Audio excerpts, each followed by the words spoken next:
if you tap into the infinite, that and you trust that it's there, and you give it whatever it is that you want, it will match it, right? Like, it will conspire to help you.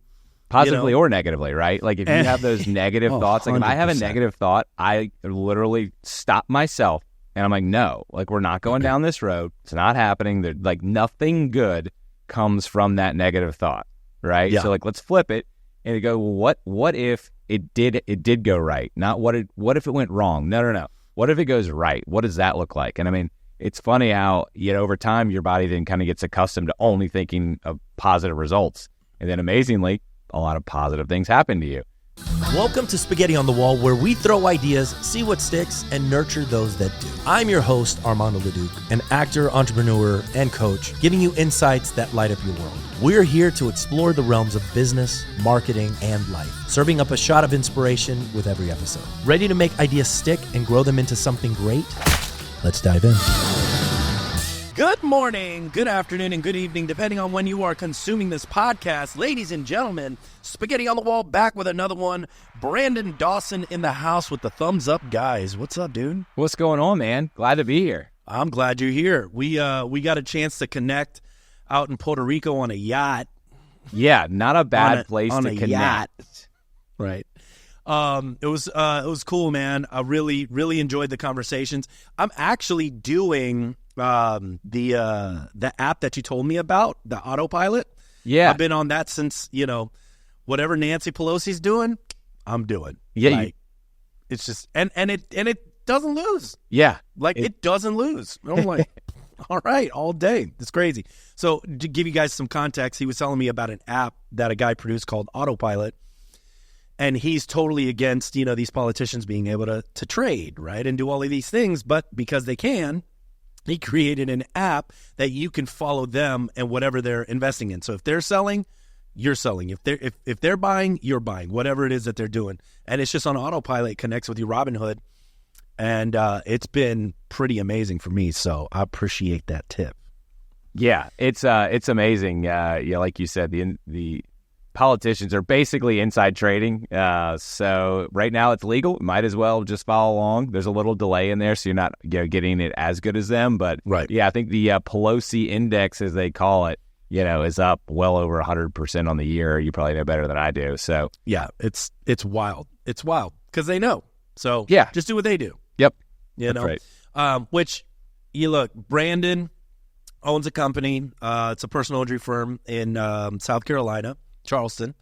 You guys are not just in Charleston though, right? That's right. We actually launched Columbia, the Columbia market this month. We obviously handle cases all over the state of South Carolina, but we officially kind of launched our full-blown marketing advertising campaign up in Columbia. So we're radio, TV, billboards, buses, the whole 9 yards is getting rolled out in Columbia over the next few months. But starting in July, we're closing on building up there today, actually. Congrats. So, yeah. You guys hit 8 figures in revenue. Is that something that we can share on this podcast? Yeah, totally. Great. What an amazing feat, to be able to hit 8 figures in revenue. And that's what this podcast is going to be about today, is really talking about how to scale a business. What did you guys do? What are the pitfalls that you guys saw, and how to avoid them, and, how to really scale the business. So give me some backstory about you, how you guys got started with the company, and then we can talk about scaling. Yeah, definitely. And like you said, just a quick shout out to our mutual friend and coach Luis Scott and Val Torres over at 8 Figure Firm that helped us get there. I actually sent them a text yesterday. We officially crossed the mark. I think it was last week. And so shot them a text and said, thanks so much, for all they've done for us over the last few years. Again, I think that growth is not easy to do alone, right? And there's no reason to climb Mount Everest alone. They have Sherpas for a reason. Same thing in business, man. Find a great Sherpa, and there's not just one, there's multiple, right? And there's probably certain Sherpas that are great, maybe the first third of the mountain, the second third of the mountain, and then maybe the final third. It's okay to maybe switch, in the middle of that climb.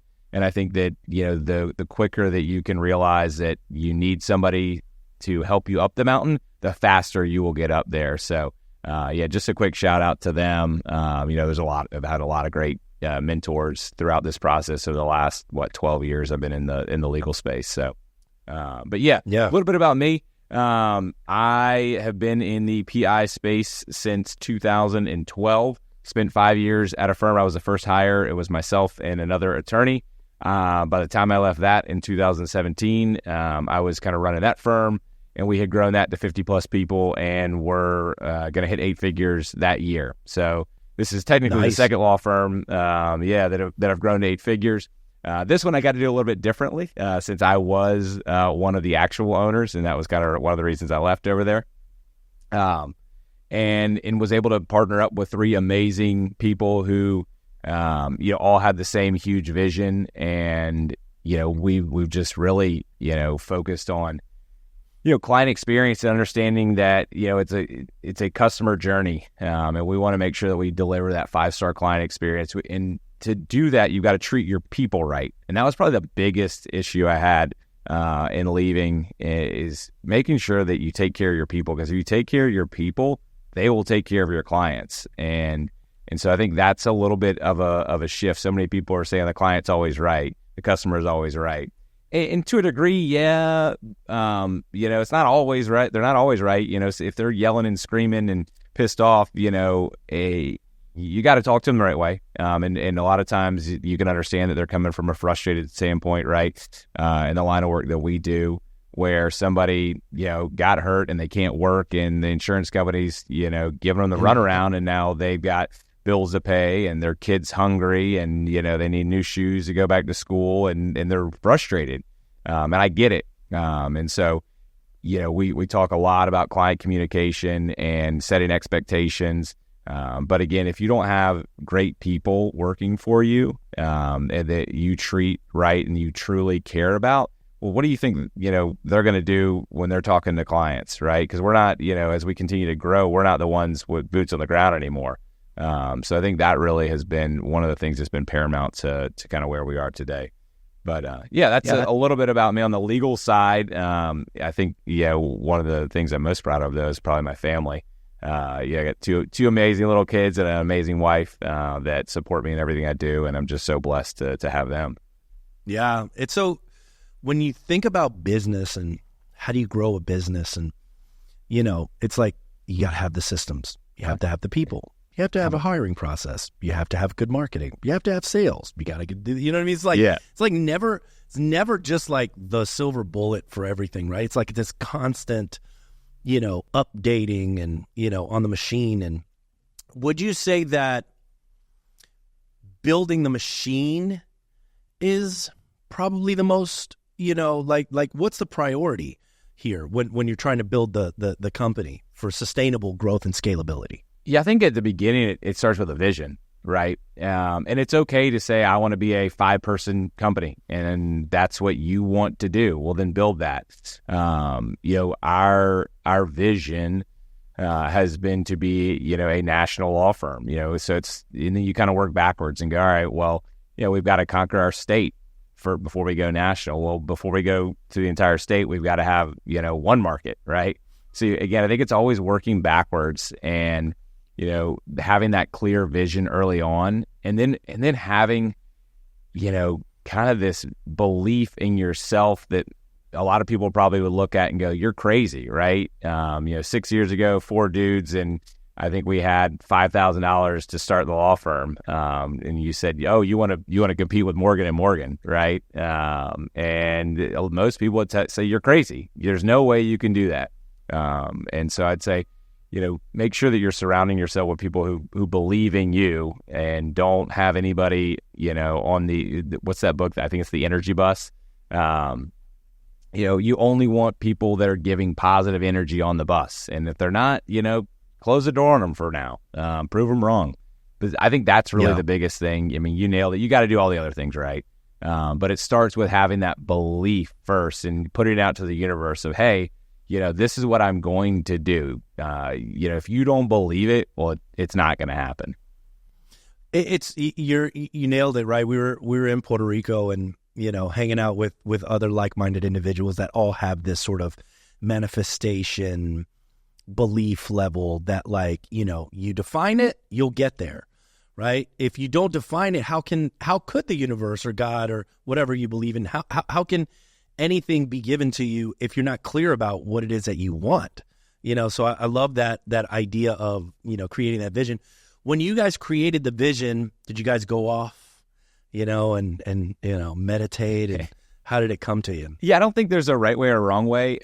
It started for me. I can't remember how I heard Cam Harold's talk on the Vivid Vision, read his book. You know, my role in the firm has always been kind of the visionary side of things. Early on, you know, we were all handling cases. I was still doing a lot of behind the scenes, you know, finances and marketing, dealing with all that. But, you know, everybody kind of had their hand and their hat in the ring in doing different things. But that was definitely more my forte. It was what I was passionate about. And again, having, you know, amazing partners who said, you know, this is what you're passionate about, you know, lean into it, right? And gave me that leeway, that permission to go do that. So I remember when I first wrote the Vivid Vision, and this is skipping forward a few years, because when we started, we all had kind of this talk of, hey, this is what we want to do, and we didn't really write it down. We did write, we got like a poster board, and we wrote, you know, what are our goals 1 month, you know, 1 week, and then we wrote on there some BHAGs, some big, hairy, audacious goals. And so we did do that early. And I remember writing, you know, $500,000 in revenue in a month, 50 team members. I think actually I had 30 team members. And there was, you know, I think 50 cases a month or something like that. And it seemed so huge, right? I mean, that was just absolutely ginormous for us.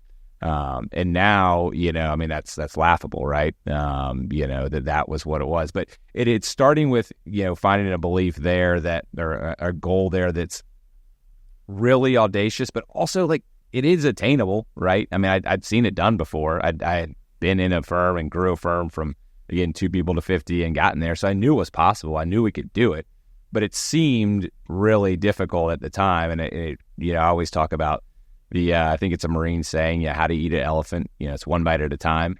And so it was just, all right, you know, for the first 2 years, the 4 of us just took, you know, every day, come in one bite at a time, you know, try to sign up one more case than we did, you know, last month, settle a little bit more in fees here.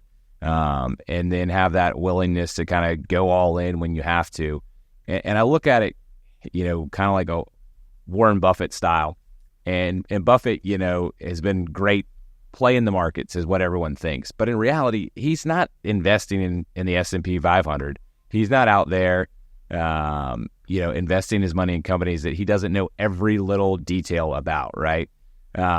He is actually heavily invested in just a few companies, Coca-Cola, Apple, you know, there's several other ones out there. But he went in and he knew that he was putting a lot of chips on the table in a really smart investment that he knew a lot about. And I think that's kind of the same way we did it. We tried a bunch of things that didn't work, and then we said, all right, we know a lot of things that don't work, and here in this kind of what we're really going all in, let's take all the lessons that we learned and make a smart investment. So while it was risky at the time, when we went in, you know, full bore on the marketing side, we had made a lot of mistakes that helped us, you know, learn and make that a much safer bet. So it's kind of taking from Buffett and Munger and how they approach things.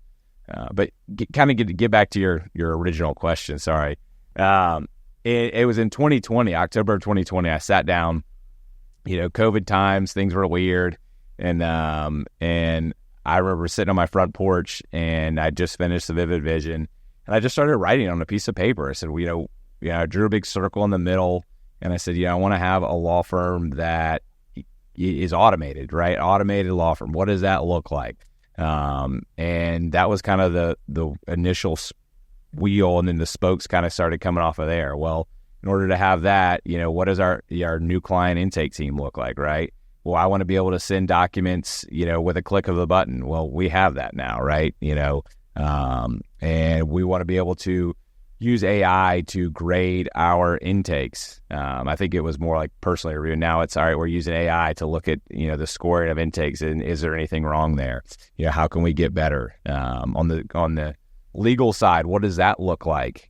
Grading cases, making sure that every case is getting eyes laid on it. If it meets certain criteria, that a high level partner is saying, hey, it's worth this much. We're round tabling it, right? So there was all these like little things in there. And then, we wrote down what does that look like in terms of revenue and who do we need in the right seats. And I remember showing that to a consultant not long after. They said, Brandon, that's great and all, but that's insane. That you're not going to get there, not in 3 years. Well, here we are 3.5 years later, and we are. So sometimes even the people that you think are there to help you on your journey don't always believe in you. And you just have to, again, maybe it's just willful blindness, stupidity. I've just always believed in myself and that ability to get things done if I just work hard enough and smart enough and surround myself with people that are incredibly talented. So, that was October 2020. So, again, now it's time to do the next version of it. So I've been working on that this year. That's amazing. I think to your point, right? Like it's like you have to at some point make the jump past your comfort zone in order to get to that next piece, right? Like you can't, you're going to have to, as far as you've grown, in order to get to that next level is like another BHAG. Oh, yeah. Of something that scares you that you're like, holy shit, like, what does that look like? And it's just like, you don't even know what that looks like. But if you're pushing yourself out of that comfort zone on a consistent basis, like, I think the universe matches that too, right? It's like, oh, you're doing this? All right, well, we're coming with you. 100%. Yeah, you got to give yourself permission to fail, and you have to get comfortable being uncomfortable. As soon as you get comfortable, you're not growing. And right. If you're not growing, you're dying. It's kind of the philosophy there.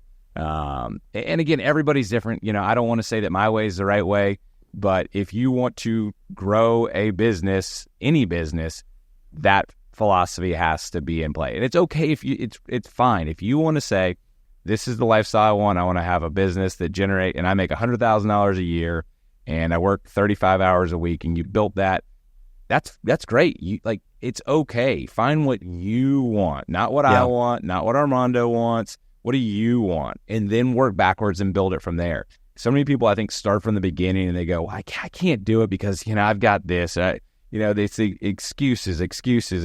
Everybody has excuses, right? Yeah. I mean, when we first started the law firm, we all had super young kids. It was the worst time to leave a steady paying job and go out and make no money for a year, basically. Yeah. But there's never a good time. You're always going to have an excuse. But what would be way worse, I think, is at 60 years old, looking back and going, man, I wish I'd done that. Right? Yeah. I mean, so many times people, when they interview them on their deathbeds, it's not what they've done, it's what they haven't done that they think about. Like, man, I wish I'd just done that, or I'd said this. And time is our most precious gift, right? We've got time, health, and wealth. It's I think Bill Perkins in Die with Zero talks about this. And no one appreciates time. They always think money, right? Oh, well, it's money and I need money to do this. Well, you can make more money, right? Yeah. You can arguably you can get healthier. I would say health is really high up there. It's way more valuable than money, because if all of a sudden I put you in a hospital bed tomorrow, you're not thinking about money. You're thinking about, how do I get up and get walking again? Yeah. And then time, right? Like, you can't make more time. Like, tomorrow's not guaranteed. And, at 60, you start thinking about time differently than you are at 40 and you are at 20. And again, we can always make more money, but, there is no more time to be made. Maybe through some medical advancements, we can extend that a little bit. But so I'm always very conscious of that. I've got a poster on my wall that it has if you live to 100, here's how many weeks you have. And I have filled out how many weeks I've already lived. And it's kind of like, oh shit. Like, you look at it and you're like, I've already done a lot. There's not a whole lot left on there. So it's funny just when you visualize time, right? Because it's not something you typically visualize. When you put it in something like that, you really start to again kind of rethink like all those decisions and what you're doing with your time. Yeah. Neil deGrasse Tyson was talking about like, the afterlife and, time and how beautiful it is that we have time as a finite thing, because if we had all the time in the world, would we be doing anything? Like probably not, right? It is because of time that gives us the sense of urgency to create and to do the things that we normally wouldn't do if we had all the time in the world, right? Yep. Yeah, because there's always tomorrow if you have infinite time, right? Yeah, it's a beautiful design. Yeah, so which is really cool, and everybody has the same amount of time. We don't know when the time's going to be up, but we all have the same amount of time in a day. How we choose to spend it creates the life that we want, right? That's exactly right. Which is pretty amazing. I was talking to my second in command today because I'm reading a book called How to Read People Like a Book, and it reminded me that I have to believe when people show me who they are, right? Instead of me wanting the person to be somebody that I want them to be, rather than them being the person who they're showing me to be. Yeah. And I was like, and it. My COO is a more. Do you know the DISC profile? Yeah. Oh yeah. Yeah. So he's a S personality type. I'm high D, right? High yeah. DI. Oh yeah. So I'm like, let's make decisions quick. I don't need all the details. Let's move. And he's like, well, I gotta, that isn't like how I want to operate. And so it's this weird mix of, how we're gonna do our development calls and how we're consulting our clients through the process of how we do our thing, right? And I'm like, well, we got to give them the overview. We got to push them, we got to push people through the process because a lot of them maybe they have imposter syndrome, maybe they have this. But my approach to getting them to do something is way different than his approach to getting them to do something, right? Yep. And it's this thing that we're like, let's bring it together, because if I try to force you into doing it this way, and I'm not going to own it, it's not going to get done, right? And it's not going to get done the way I want it to get done. But so that's why we need to like come together and go, this is the way we should do it, because it's together we've created it, and we've created it as a means to an end for the company. And so all that to say, going back to like time and what people decide that they want to spend their time on, there's no shame in us having the desire to want more things, right? And to like, there's a book called Driven by Dr. Brackman, I believe. It was one of those times that I felt validated being a driven person, because it's not the norm. We're not in the norm, right? Like people like us are not the norm. That like there's an insatiable need for more, and like we were always made to feel like, hey, calm down, put a tap on it, calm down, right? And it's like, no, there's no shame in this. I am who I am. I'm not judging you. You be who you are. I'm not asking you to be this, but I also don't need your judgment, and I don't need you to try to put a cap on me and who I am. Right. Yeah, I think it's a really good realization, and one that I think it was Luis and I were talking about this. How when you hit a goal and you just go, okay, well, like what's next, right? There's just an insatiable appetite for more, and it's somewhat of a blessing and a curse, right? Because you hit a goal, and when you made that goal, you're like, man, if I get there, man, things are going to be great. You get there, and you're like, all right, cool. No, we're not going to talk about it. It's just like, okay. And so it's awesome because you keep pushing, you keep driving, and not that we are Elon Musk, but I mean, like clearly, like that's an Elon Musk, a Steve Jobs, like that personality type exists, and understanding that that's okay, and giving yourself permission to realize like this is how you're built, and like there's nothing wrong with that. Yeah. It really does kind of frees you up a little bit, like, okay, like I'm not weird, or maybe I am a little weird, but it's okay. Yeah, that's why I joined this. I joined this mastermind called the Visionary Forum, and it's visionaries from across the world, across the nation, but they're trying to make it worldwide. And it's all these guys from like the EOS world, like the Gino Wickman and stuff like that. But all these cats are like us, right? Like they're super driven. They're just an insatiable need.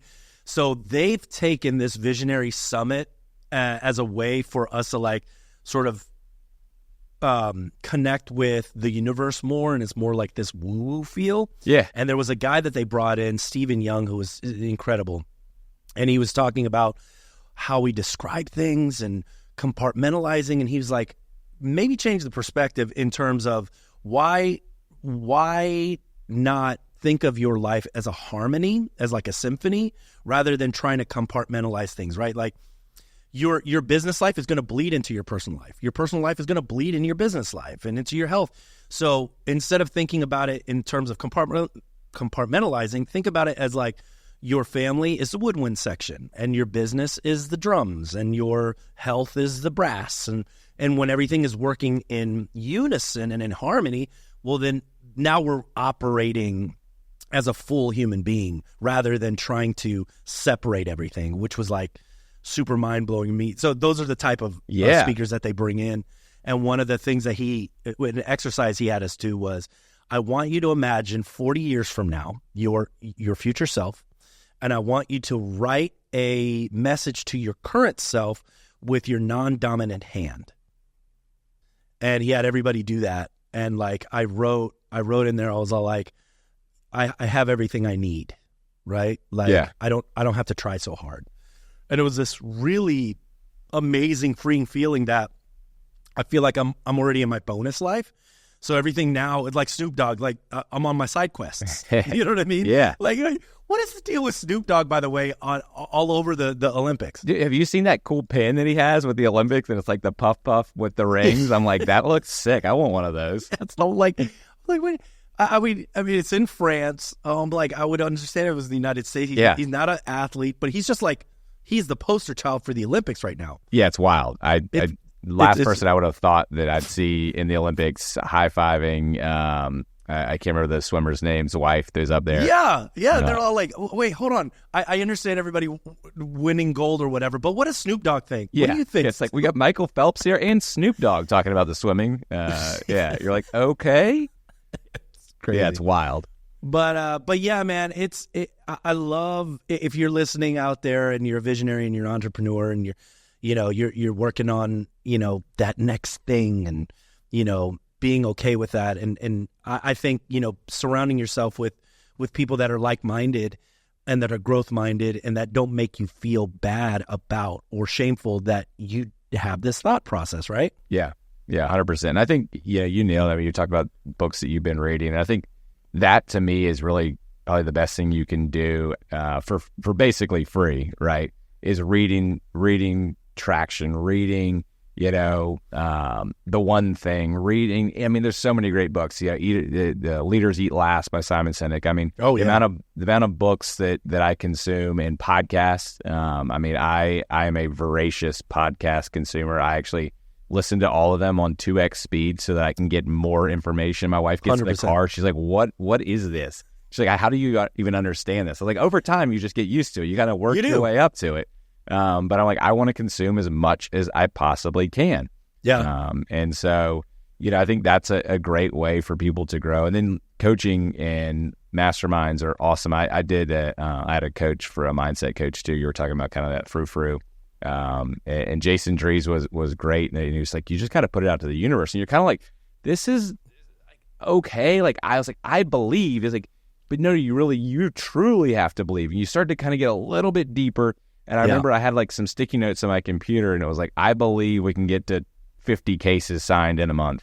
And at the time, that was like more than double what we were doing. And it was just like this reminder. And then we hit 50, and I cross it out and, just keep writing new numbers. But, it is just like removing any of the limiting beliefs that you have. And it seems kind of frou-frou, but I just would encourage anybody that has any sort of true aspirations to grow to do those sort of things, because you'd be surprised at some of the limiting beliefs that are kind of hidden inside of you. It really, 100%. it's amazing. And I still think that there's hidden limitations inside of me, in terms of things I can and can't do. And the more you can kind of bring those to the surface, the better chance you have of like truly growing and being like the best version of yourself.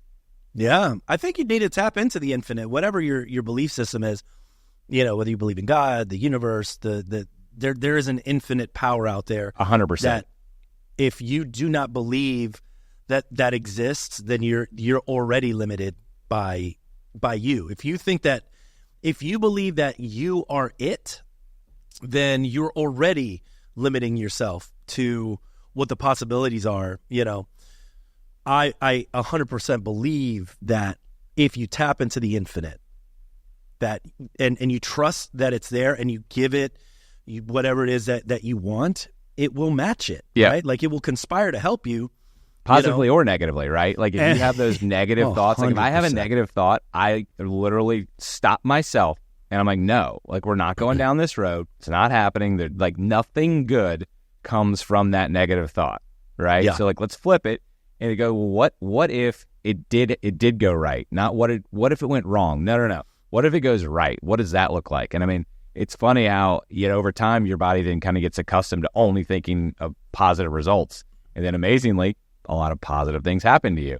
I mean, it's not 100 out of 100, but man, it's amazing, and it's so much more freeing than to worry about like, well, what if this one chance of how you're like that's like a 1 in a trillion chance. Well, we're going to worry about that, Right. So and even then, when the shit does hit the fan, it's such a learning experience. As a matter of fact, I would venture to say that when the shit hits the fan has been the biggest growth. Yeah. For me, I'll tell you a personal story, real quick, where I was able to save my marriage here in the last couple of months, and it was based on a book called The Speed of Trust by Stephen Covey. Mm-hmm. So I read that one, and then I read Leadership and Self-Deception, which was another one, right? And so basically I had grown up as a military brat, and I was always used to leaving, right? Like, all right, well, every 3 years I'm going to uproot. Doesn't matter how painful it is. I'm going to the next thing. So that was my upbringing. Yeah. My wife is from here. She's grown up in the same house for like 20 plus years. So when we would fight, it would always get to, well, I'm out of here. I don't need this. You know what I mean? Like Life is short. I don't need this shit. Well, what happened was I was creating this environment of distrust, right? And so all of the things that I was wanting from my wife for years, she couldn't give me because I had created this environment where she didn't know if I was going to be gone. And so she's not giving me her feminine energy. She's always complaining and yelling at me and doing these things. And like self-fulfilling prophecy, right, of creating this environment because I'm not aware of what I'm doing, right? Yeah. And I read this book and it just dawned on me and I was like, I'm sorry, right? Like I created this. Of course you can't give me the things that you want because, it was like mind-blowing. And then I read the Leadership and self-deception or self-sabotage. But in that book, he talks about if you're inside the box or outside the box. And when you're inside the box, you're treating the person like they're an object. When you're outside the box, you're treating them like they're a person, like they have fears and dreams and all of those things. And so when you're in the box, everything is happening to you, right? Everything, you're creating the story of why you are the victim. Uh-huh. And then you continue to justify it with external, confirmation bias, right? And you're going, oh yeah, no wonder it's their fault. Instead of stepping out and going, hold on, let me treat this person like they're a person. I'm not even fucking listening, right? Yeah. Like, I'm creating this thing. So it was such a amazing, like, life is great at home. It's not perfect, right? Like there's, things that happen. Oh, yeah. You know what I mean? But like, but our relationship is like, boom, strong. So much so that she's like, what's this book again? Because like all my girlfriends are asking about it. Well, that's just a mindset shift, right? Yeah. That's really, I mean, you didn't change physically. You started looking at things from a different viewpoint, and then realized that, what the problem was. And a lot of times, I think, you kind of mentioned the victim mentality. So many people want to say, well, I'm the victim, right? And it's like, what good does that do? I tell my kids all the time, I'm like, take responsibility for your actions. Even if you're only 1% at fault, take responsibility for it. I've got a 5 and a 7-year-old, so they're always like bickering and fighting. They're coming in, well, he did this or she did that. I'm like, well, I know both of you contributed to this, right? This was not just one side, it was all wrong. And, trying to, ingrain that ownership mentality, and then, like you said, treat him like a person, and not having this victim mentality. And it really does. The fact that you're able to recognize, hey, this started from an early age, and it's because I was moving around and doing these things. And, it's amazing how early experiences impact who you are later. And if you don't start unpacking those and realizing which ones are good for you, some are great, and some aren't. And you just have to take the good out of those and go, okay, well, now I recognize the positive from this because I learned a lesson from it, right? Yeah. I lost my dad tragically at 9, really suddenly. Obviously, terrible experience, right? But there was an option. It was either be a victim or champion it and be a survivor. And it taught me, so many lessons that life's not guaranteed, that, tomorrow's not guaranteed, that not everything in life's going to go perfect for you. And how to overcome adversity. And I had to choose. And I really think that, at the time, I kept asking, God, why? And you look back now and it's like, man, I learned a ton about that victim mentality and not allowing myself to go down that road. And I had, great people around me, family and friends. They kind of pulled me out of that. But it's amazing. You look back and like, well, it was obviously a terrible moment. I never wanted to have to go through it again or wish for that for anybody, but I learned so much. I am who I am today because of that. And so everything that happens in your life, like you get to choose. You can go left or you can go right. And really, I just think that so many people, if they just chose to go the other direction and not play the victim card, they'd be so much happier. They'd be so much happier. And so, that's certainly, it sounds like, we're kind of that same mindset of, just choose happiness, and recognize that, like, we can constantly be improving. I think, you and I talked about this, like that, like kind of relentless pursuit of growth, right? So many people want to kind of end their growth. Well, I finished law school, I finished high school or whatever, like, and they stop growing. I think that is the biggest misgiving and shortcoming you can have is like stop growing, as a person, right? Because you have to, as our businesses grow, we have to grow or else they're going to stop, right? I'm not the same person I am 5 or 6 years ago. I have to elevate my game to be a better leader. I have to grow leaders underneath me that can then grow leaders underneath them. But if I'm not growing, well, I'm doing a disservice to my team and the people around me. And so I always think about, like, how can I keep growing?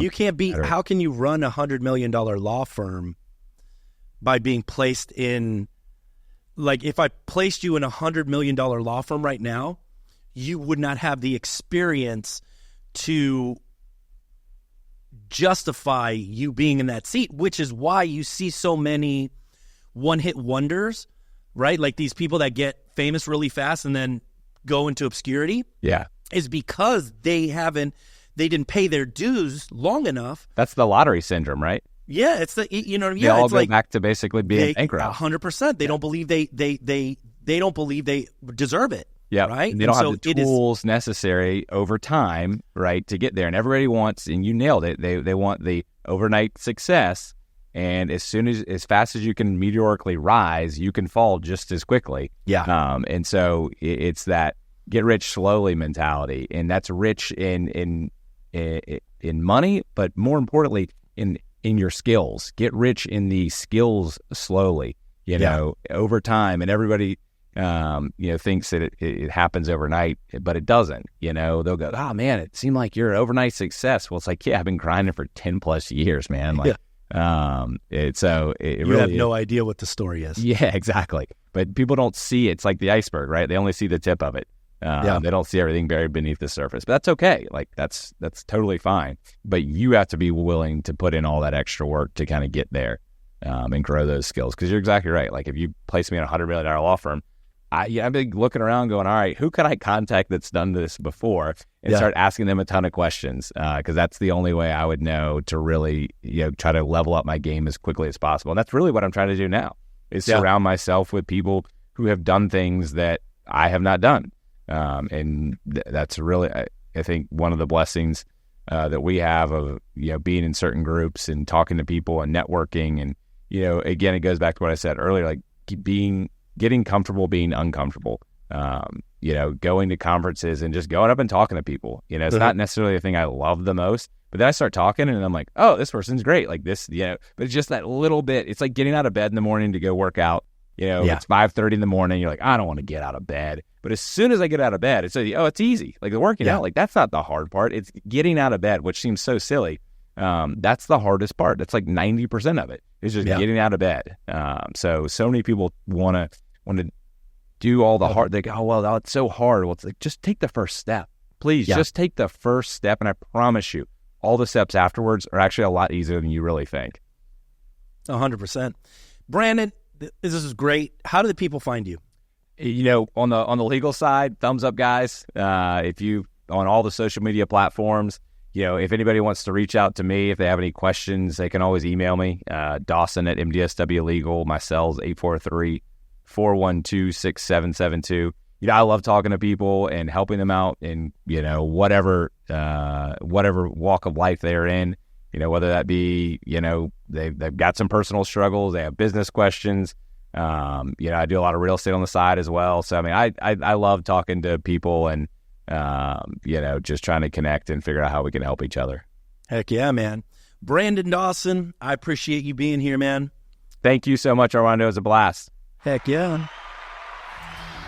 And that was Spaghetti on the Wall, brought to you by Leduc Entertainment for all of your digital marketing needs, podcasts, organic social. We got you. Keep watching, keep listening, and we'll see you all next time.